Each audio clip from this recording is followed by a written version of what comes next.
Всем привет! А вы знали, что в Японии на детских площадках специально разводят грязь для детей?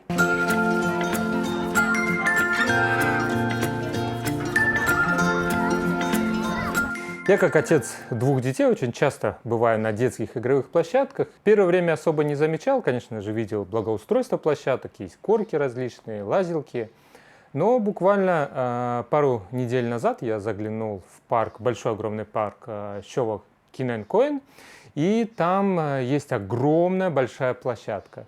И мне вдруг в голове щелкнуло, и я понял, что очень большое количество детей играется на небольшой территории, где специально сделано так, чтобы там была грязь, лужи, и дети могли в этом играться. Кто-то может сказать, что это просто фонтанчик, где течет вода, и дети сделали грязь. Нет, это специальная такая зона, сделана для того, чтобы там создавалась такая определенная консистенция, грязь, вода, и чтобы дети могли в этом лазить. И действительно, в Японии очень трудно найти грязь к той, к которой, наверное, я привык в детстве, где можно было раскопать песочек, сделать ямку, налить водичку, сделать там кашу-малашу, сделать какие-нибудь большие ямы с грязью, чтобы друзья там провалились туда и испачкались. То есть было весело. В Японии всего этого не хватает. Даже когда ты ходишь по городу в белых кроссовках, ты можешь ходить месяцами, и кроссовки у тебя будут оставаться белыми, и тебе не нужно будет их мыть. Поэтому с грязью в Японии проблема. На большинстве площадках есть зоны, где есть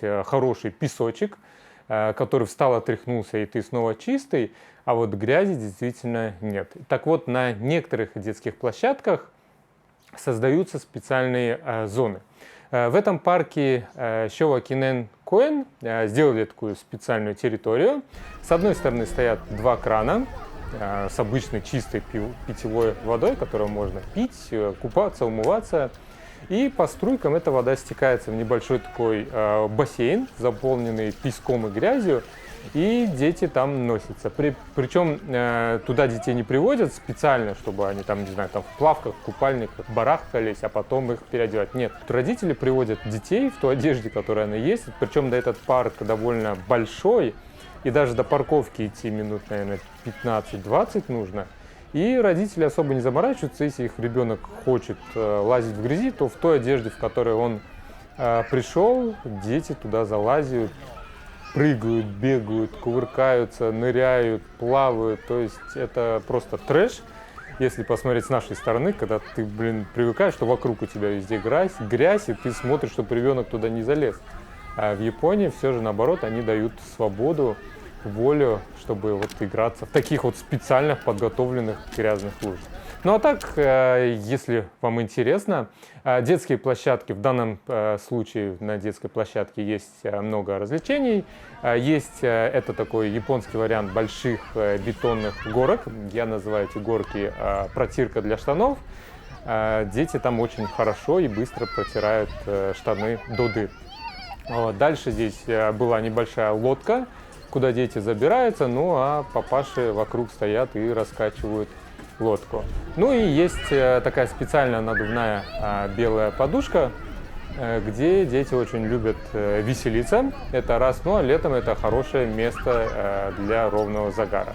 Стоит минут 15-20 поскакать, и у ребенка ровный красивый загар. Ну а вообще, если говорить о парке Showa Kinenkoen, когда мы туда приходили, там цвели тюльпаны, сезон был, и большое количество людей, фотографов, просто семей прогуливались, фотографировали и гуляли по этому парку.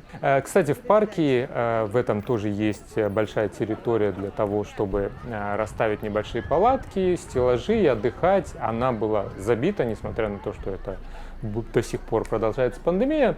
Но японцы прилежно одевают маски, стараются держать дистанцию, но особо это не получается, особенно на детских площадках.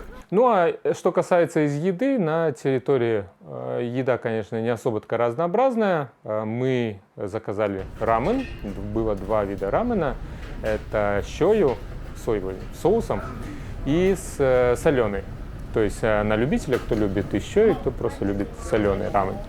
Дополнительно к этому был небольшой такой вагончик, где делали японские шашлычки. Они, конечно же, не такие большие, как мы привыкли, но относительно японских якитори, маленькие шашлычки с куриного мяса. Все шашлыки, которые продавались, были довольно большие. Ну и помимо этого еще были якисоба стандартный, и также продавалась какикори. Это традиционная японская сладость. Специально подготовленного льда нарубают такую стружку и сверху поливают сиропом. Летом детям прям заходит на ура, лучше любого мороженого. Ну вот так вот японские дети очень сильно страдают от нехватки грязи в стране, поэтому на определенных площадках детских делают специально подготовленные зоны, где дети могут окунуться в грязь и почувствовать, как живут дети в некоторых странах, где такая грязь повсюду. Ну все, если вы не подписаны на мой канал, подписывайтесь, пишите в комментариях, что вы думаете о таких зонах для детей. Стоит ли их делать или нужно детей все-таки ограждать от таких грязных мест и делать только красивые, чистые площадки. Ну а на сегодня все. Всем пока!